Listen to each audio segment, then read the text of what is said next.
মাছ, মাংস, ডিম তো আমরা প্রতিদিন খেয়ে থাকি। মাছ, মাংস, ডিম খাওয়ার পর এক পর্যায়ে গিয়ে এই ভর্তা ভাতই সবার পছন্দ। তো আমিও বেশ কয়েকদিন ধরে ভর্তা ভাতই পছন্দ করছি। তো নেটে সব জায়গায় এই ভর্তা ভাত নিয়ে মানে বেশি চর্চা চলছিল। তো আমি প্রতিদিন মানে বিভিন্ন ধরনের সবজি দিয়ে ভর্তা বানাই, কিন্তু পটলের ভর্তা কিন্তু আমি ফার্স্ট বানাচ্ছি। তো যেহেতু আমি ফার্স্ট বানাচ্ছি ভাবলাম যে চলো তোমার সাথেও শেয়ার করি। তো হ্যালো বন্ধুরা, welcome to my new blog. তো তো সবাই কেমন আছো? আশা করি সবাই ভালো আছো। তো এই ব্লগে আমি আরেকটি রান্নার ভিডিও নিয়ে এসেছি, সেটা হলো পটলের ভর্তা। তো চলো তোমার সাথে শেয়ার করি। তার আগে তোমরা আমার ইউটিউব চ্যানেলটি সাবস্ক্রাইব করে দিবা আর ফেসবুক পেজটি ফলো দিয়ে দিবা, আর বেশি বেশি করে লাইক কমেন্ট করবা।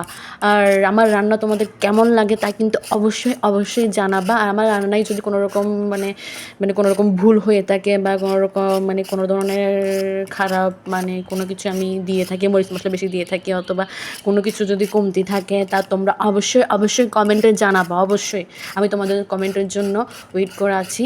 তো চলো শেয়ার করি। তো প্রথমে আমি মানে নিজের যতটুকু মানে পরিমাণ মতো যতটুকু পটল লাগবে নিয়ে নিলাম। তোমরা তোমাদের পরিমাণ মতো পটল নিয়ে নিবা। তো আমি আপাতত 3টাই পটল নিয়ে নিলাম। আর আজকে আমি ভাত খেতে যাচ্ছি, অনেক ভাত খেতে গিয়েছিলাম অনেক লেট করে। হঠাৎ করে আমার ভর্তা খেতে ইচ্ছে করছিল ভাতের সাথে। তো আমি হঠাৎ করে মানে বানাতে বসে গিয়েছি। তো আমি যত শর্টকাটে ভর্তাটি বানানো যায় সেই ট্রাই করছি। তো প্রথমে আমি পটল নিয়ে নিলাম 3টা, শুধু আমি নিজের জন্যই নিলাম। তো বানানোর পর এই 3টা পটলের ভর্তা, এই 3টা পটলের ভর্তা যখন আমি বানালাম আমি ভাবলাম বেশি হবে, কিন্তু বানানোর পর দিকে একদম অনেক কম। একজনের থেকেও কম হয়েছে, মানে একজনের যে পরিমাণ ভর্তা লাগে তার থেকে অনেক কম। তো আমি পটল 3টা নিয়ে নিলাম, ওগুলো ভালো করে হালকা করে খোসা ছাড়িয়ে নিলাম। যেগুলো আমি যেহেতু আমি ভর্তা বানাবো সেহেতু আমি হালকা করে খোসা ছাড়িয়ে নিলাম, মানে পুরা ভালোভাবে খোসা ছাড়াইনি, হালকা হালকাভাবে মানে খোসা ছাড়িয়ে নিয়েছি। নেওয়ার পর কী করেছি, এই পটল 3টা ভালোভাবে ধুয়ে নিলাম। ধুয়ে নেওয়ার পর এবার এটি মুখটা কেটে নিলাম, মুখ কেটে পিছনের মুখ সামনের মুখ দুটোটা কেটে নিলাম। কেটে নেওয়ার পর এবার আমি এটা টুকরো টুকরো করে নিব। তোমরা তোমাদের পছন্দ মতো টুকরো করে নিবা। তো আমি তাড়াতাড়ি সেদ্ধ হওয়ার জন্য, যেহেতু আমি এটা সেদ্ধতে বসাবো, তো তাড়াতাড়ি সেদ্ধ হওয়ার জন্য আমি এটা ছোটো ছোটো টুকরো করে কেটে নিব, তো তাড়াতাড়ি সেদ্ধ হয়। তো সেই কারণে আমি প্রথমে পটলটি মাঝখানে কেটে নিলাম। পটল কেটে নেওয়ার পর ওই যে পটলের টুকরোগুলো মাঝখানে কেটে নিলাম, নেওয়ার পর তারপরে এগুলো ছোটো ছোটো ছোটো ছোটো টুকরো করে নিচ্ছি, যাতে তাড়াতাড়ি সেদ্ধ হয় আর আমি যাতে তাড়াতাড়ি ভর্তাটা বানিয়ে তাড়াতাড়ি খেতে পারি। আমার অনেক মানে এক্সাইটেড ফিল হচ্ছিলো যে পটলের ভর্তা কেমন হবে, আমি কোনোদিনও বানাইনি। তো তাড়াতাড়ি বানানোর চেষ্টা করছি। তো এবার ছোটো ছোটো করে কেটে নিচ্ছি। আর পটলের বিচিটাও ফেলা যাবে না, ওইটাও মানে দিয়ে দিতে হবে, আমিও দিয়ে দিয়েছি। তো তো এইভাবে করে আমি সবগুলো কেটে নিতে শুরু করলাম।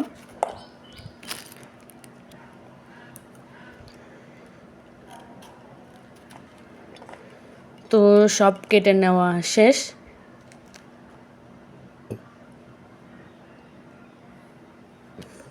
এবার আমি এটাকে সেদ্ধ করতে মানে বসিয়ে দেবো চুলায়।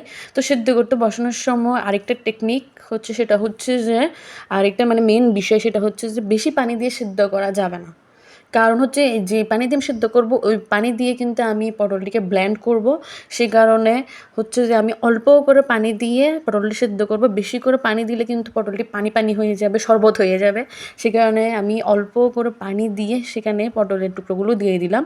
আর ওই পানির মধ্যে পটলটি সেদ্ধ হবে, হওয়ার পর যে পানি থাকবে বাকি ওই পানি দিয়েই, অন্য আর পানি ইউজ করবো না, ওই পানি দিয়ে কিন্তু আমি পটলটি সেদ্ধ করব।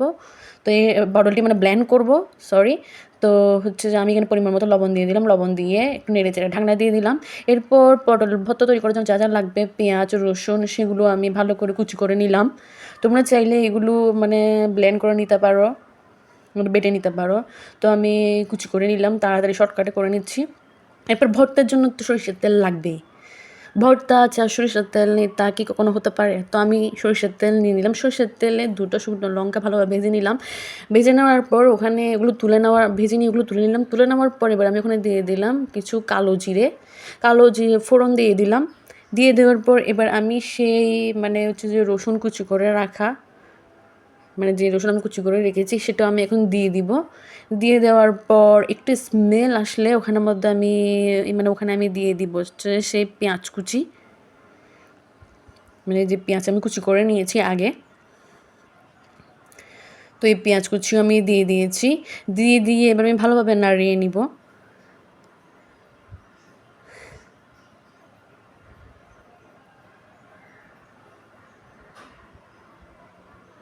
আমি এখানে একটু লবণ দিয়ে দিচ্ছি যাতে পেঁয়াজটি তাড়াতাড়ি সেদ্ধ হয়।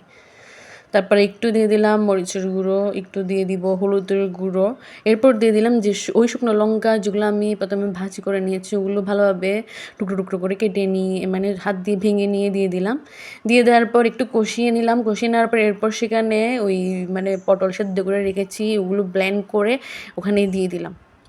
দিয়ে মানে চুলার যে আগুন এটা একটু ছোট করে দিলাম মানে একদম ছোট, ওই ছোট করে দেওয়ার পর এটা আমি মানে ছোট মানে চুলার আগুন ছোট করে দিয়ে ওখানের মধ্যে মানে ভালো করে এটাকে ফ্রাই করে নিলাম মানে শুকনো করে নিলাম।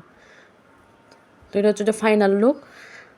তোমাদের কেমন লেগেছে জানিও। আমি কিন্তু এই প্রথমবার বানিয়েছি, আমার কিন্তু অনেক মজা লেগেছে। তো সবাইকে ধন্যবাদ।